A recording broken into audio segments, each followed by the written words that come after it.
Hello everybody, I'm Gaganpreet Kaur. Welcome back to Moonwalker, and today we are continuing our series on secrets to answer writing as far as sociology option is concerned. Today we are taking a very interesting question from paper 2. First topic, Indology by G.S. Ghurye, and here we will see it's a very easy topic, Indology by G.S. Ghurye, and very easy question is asked on a repeated basis. So we'll be taking that question, but it's normally a 10 or 20 marker question, but people are still not able to score in this question because they don't know how to structure what is the demand of the question, what is the examiner expecting from your answer. So we will study all that in today's discussion. Let's start. The question which is repeatedly asked from this area, Indology by G.S. Ghurye, is write a short note on Indological perspective of G.S. Ghurye, and it's normally a 10 marker, which means you have to finish the answer in 150 words. It can be 20 marker also. You just know how to expand a 10 marker to a 20 marker. ठीक है, तो as far as 10 marker is concerned, let's see what we are expected to write. First of all, whenever you see any question, whether it's a general studies question or any optional question, you have to identify the term in the question, the concept in the question. So here the concept talked about is Indological perspective given by G.S. Ghurye. These are the two main terms. So how do you start, how do you end, and what is the body of the question? First of all, it's a 10 marker, 150 marks, 150 words. Now when 150 words is mentioned, that does not mean you have to stick to 150 words. It does not mean you have to count a and the. Do not worry about the word limit, because UPSC has already limited the space given for each and every question. For a 10 marker, you are given 2 pages only. So no matter how big your answer, how big your handwriting is, how small your handwriting is, you've been given 2 pages. You have to structure the answer properly. It should look neat and clean. There should be no cutting. There should be proper organization, points, sub-points, different parts of the question, and proper conclusion. So it should not look congested. It should not look too spacious. It should be properly spaced, properly organized. ठीक है, so don't worry about 150 words, just worry about the number of pages given and how you in an organized way you write your answer. So here is the 10 marker, means 2 pages will be given to you. So what should be, now I'll be discussing, before we start the answer, I'll be discussing what should be the structure expected from you by the examiner. Question is, write short note on Indological perspective of G.S. Ghurye. So we will start looking at the question. We will start with what is Indology. Indology होती क्या है? Define the term Indology in your very first statement. उसके बाद we will write Indological perspective of G.S. Ghurye. First you gave a definition of Indology in general, then you should tell how G.S. Ghurye uses this perspective, how he talks about the perspective of Indology. Third, we will talk about how has he used this perspective in his works of G.S. Ghurye. Here you can expand a little. This is the main crux. The third point is the main crux of the answer. Here you can expand a little. And then we talk about, now here normally what people do is, normal students, they finish their answer here, but your answer does not end here just because it's a 10 marker. You have to bring another part, criticism. Any answer you write, so in sociology optional, whether it's a 10 marker, even if it's a 4 marker, 1 marker, 2 marker, अभी तो नहीं पूछते, normally these days 10 and 20 markers are asked. Criticism is very, very important. Any theory, any perspective, any concept you talk about, you have to talk about its limitation. Criticism का मतलब क्या होता है कि इसके negative points. Criticism in general does not mean negative or positive. It just means what are the opinions of other people.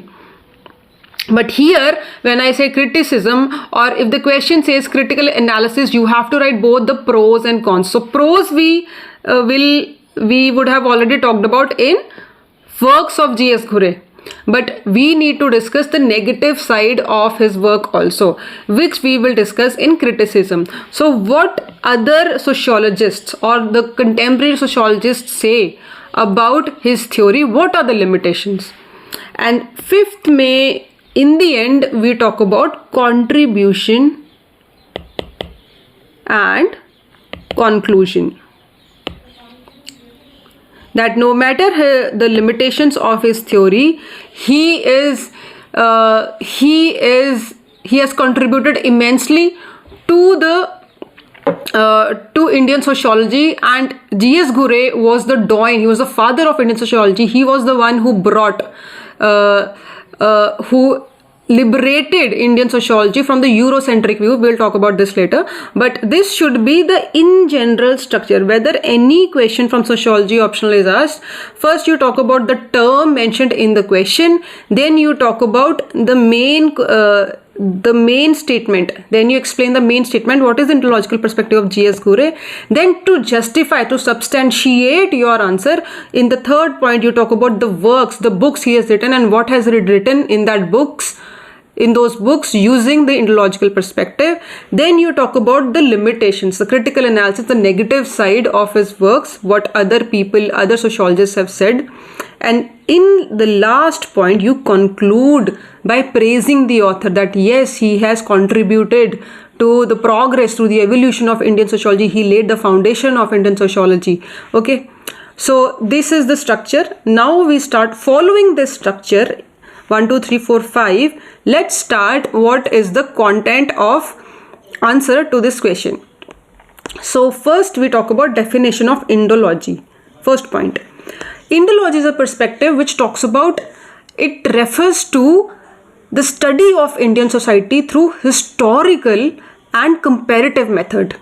Two methods, historical and comparative.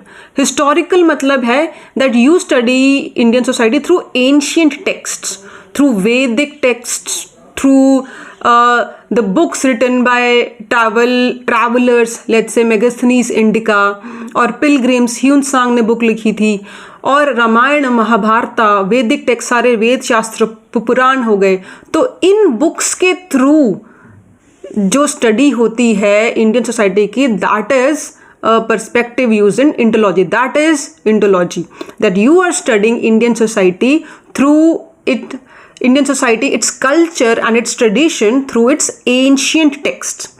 And second point I've mentioned is comparative method. First I've said historical, second is comparative method. Comparative method means that you have to show the uniqueness of Indian society by comparing it with other Western societies, Western concepts. Let's say I'm trying to understand religion in Indian society, so I will be comparing it with what is the meaning of religion in Western society. So that is comparative method. So these 2 points comprise Indology, the perspective of Indology. So then when you define anything, any definition, you have to substantiate it with one small example, one-liner example. So just write Indology, after you've given the definition of Indology, just say that, for example, ancient texts, religious texts, and these texts, these ancient texts are primary source of investigation, primary source of studying Indian society. ठीक है. फिर एक और point आपका यहाँ पे आएगा, that Indologists, they renounce empirical investigation. See, in today's time, when we have to study anything about Indian society, what do? We go to the ground level, we do surveys, we do investigations, we do field work. Whether you talk about any survey, whether it's Asar report by Pratham, whether you talk about National Social Survey, whether you talk about National Crime Record Bureau, whether you talk about socio-economic caste census, how are they done? How is census done? You go to house, every household you go to, you take data, you analyze the data, and on the basis of that, you come to some conclusions.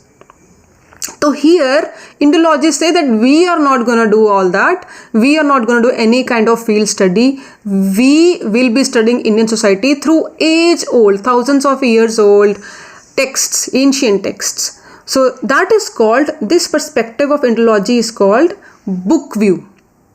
Indology is called book view, and in the next when we talk about the studies by M.N. Srinivas or the upcoming sociologists, they normally go for field view. That is, they go to ground level, they talk to people, they analyze things, they collect data.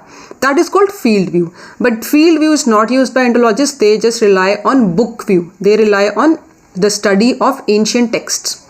Okay. Then in the B section, second part, you talk about Indological approach of G.S. Ghurye. Now here you say that you have to talk about why G.S. Ghurye prefers this study, what is the reason he took this study, and how has he used. So we talk about, he says that Indian society is so unique, its culture, its traditions are so unique and very complex and very diverse that you cannot study Indian culture, Indian society, if you do not study their ancient texts. We talk about marriage. Marriage has very complex rules in India. In South India, we have cross cousins marriage. In North India, we follow the rules of Gotra. When we talk about religions there are so many religions. India is a multi-religious society. There's so many languages. So in terms of culture, in terms of tradition, India is so rich. India is so complex. India, it is so diverse. The culture of India, there is no one unique culture of India. It changes from village to village. It changes every 4 kilometers.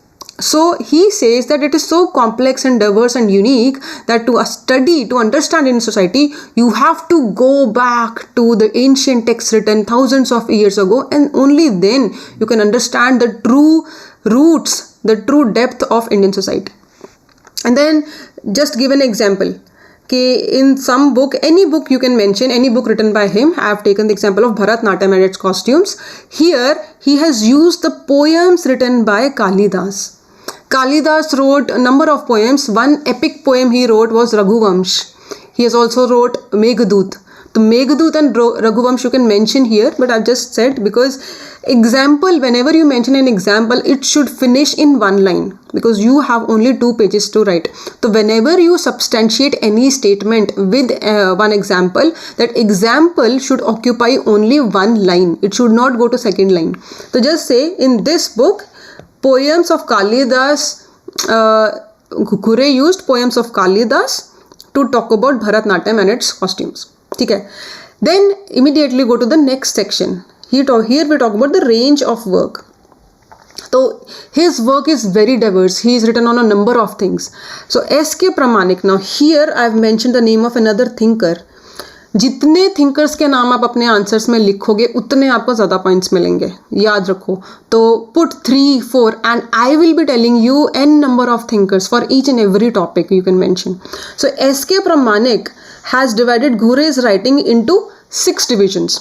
ठीक है, cast पे उन्होंने लिखा है, tribes पे उन्होंने लिखा है, किनशिप पे लिखा है, culture, religion, conflict, social conflict and integration पे लिखा है. तो प्रमाणिक ने 6 सेक्शंस में डिवाइड किया है. अब टू गेट ब्राउनी पॉइंट्स, अगर आपके पास थोड़ी स्पेस ज़्यादा है या टाइम थोड़ा ईजी है आपके पास, कास्ट एंड रेस वाली जो इनकी स्टडी है that is the most important study of G.S. Ghurye. इस पे आप थोड़ा इलेबोरेट करके लिख सकते हैं from whatever you studied in caste unit in paper 2. जब आप कास्ट यूनिट पढ़ोगे पेपर 2 में, there you will be studying Ghure's perspective in detail. तो वहाँ से 1 या 2 लाइन उठा के यहाँ पे कास्ट पे थोड़ा सा लिख दो that Ghurye talks about 6 salient features of caste in his book Caste and Race in India. और 6 salient features के just mention कर दो. Talks about segmentation of society, he talks about hierarchy, he talks about civil and religious disabilities, he talks about marriage का concept कैसे होता है, the restrictions on marriage, he talks about lack of choice for occupation in caste system, he talks about purity and pollution concept. तो एक line में थोड़ा सा mention कर दो एंड ये हो गया आपका रेंज ऑफ वर्क, आपने बता दिया. एंड हियर यू टोल्ड कि इंडोलॉजी कास्ट को समझने के लिए भी उसने एंशिएंट बुक्स ही उठाई, ट्राइब्स पे भी उसका क्या व्यू था. Just mention these 6 topics to describe his range of works and then elaborate on any one of these topics, what he said, how, what was his perspective. Then you come to critique कि घुरे ने जो भी काम किया उस पर critic बाकी सोशोलॉजिस्ट ने क्या लिमिटेशंस देखी. तो first we talk about AR Desai. Now since it's a 10 marker you can limit with only 2 criticisms. ठीक है, don't go beyond that. If it's a 20 marker you can go for 4 to 5 criticisms also, but here we are taking because we have to abide by the 2 pages given. तो यहाँ पे we are mentioning only 2 criticisms. First is given by AR Desai. Now AR Desai is the third thinker on your first unit of paper 2. He's a Marxist. So he will always be talking about social conflict, inequality, injustice, oppression. ठीक है, what is what is going bad in the society. So what he says is कि भाई Ghurre has overemphasized on unifying role of culture, but he does not talk about the social conflict brought by caste, the caste discrimination going on, the oppression of Dalits going on. He ignores social conflict, he ignores inequality and exploitation brought by Indian tradition, Indian religions, Indian culture. हमारे religion में ही patriarchy है, हमारे religion में ही women operation है, हमारे religion caste में ही cast operation है. तो यहाँ पे AR देसाई का ये आर्गुमेंट है. सेकंड हम क्रिटिसिज्म की बात करते हैं धानागरे. अब धानागरे बहुत ही पहले भी आपको स्टार्टिंग में मैंने बताया कि धानागरे कहता है कि भाई आज की अगर आपको मॉडर्न इंडिया समझना है तो how can you rely on thousands of years old ancient text. Modern India को समझना है तो आज की तारीख में आप फील्ड में जाके डेटा कलेक्ट कीजिए, आप आज के तारीख का कॉन्स्टिट्यूशन पढ़िए, कॉन्स्टिट्यूशनल अमेंडमेंट्स पढ़िए, आज के तारीख के डॉक्यूमेंट्स, सर्वेस, एम्पिरिकल डेटा के स्टडी, उसके थ्रू आप स्टडी कीजिए. Then you will understand what is modern India. You can not study modern India through ancient age-old text because a qualitative change has taken place. India has evolved. India has become a modern India. So that is Dhanagare's argument. Then in the end, how do we conclude? Whenever we conclude, the last part is contribution and conclusion. That is, despite the criticism, despite the limitations of G.S. Ghurre, still G.S. Ghurre has contributed immensely to the progress and evolution of Indian sociology. He actually liberated Indian sociology, the study of Indian society, from the Eurocentric view. G.S. Ghurre was born in 1893. तो 1900s में he has done the study. 1900s में देखो freedom struggle was going on. At that time, Indian society was viewed from Eurocentric view by British sociologists. So they had a very different, very you can say weird and unsympathetic view of Indian society. ठीक है, they used to consider India as a white man's burden. तो G.S. Ghurre said that no, you have to study Indian society from India's texts. India को समझना है तो India की किताबें पढ़िए, इंडिया के ancient texts पढ़िए, then you will understand. You cannot bring the concepts, the field studies done in sociology by sociologists in Europe and implement those concepts in India superficially. ठीक है, तो he institutionalized sociology in India and he gave it a necessary direction by telling that to study India's texts. And his work is continued in the works of the subsequent sociologists, the sociologists who came later on, like Iravati Karve, K.M. Kapadia, P.H. Prabhu. ठीक है, इनके काम में इन्होंने Indological perspective use किया है, carrying on the tradition, the perspective of G.S. Ghurre. And then you last conclusion, जब भी G.S. Ghurre पे कोई भी सवाल आएगा लास्ट में आपने ये ज़रूर लिखना है कि हाँ इनकी कंट्रीब्यूशन थी. That is why he is rightly been called the father of Indian sociology, the doyen of Indian sociology. He was the one who laid the foundation of Indian sociology. ठीक है, so that is the end. In total, if I tell you, it is the answer I've given you, it's 195 words, but it counts everything. It counts a also, the also. Do not go by the word limit, go by the 2 pages given to you. ठीक है, तो I hope you understood the question. Let's meet again.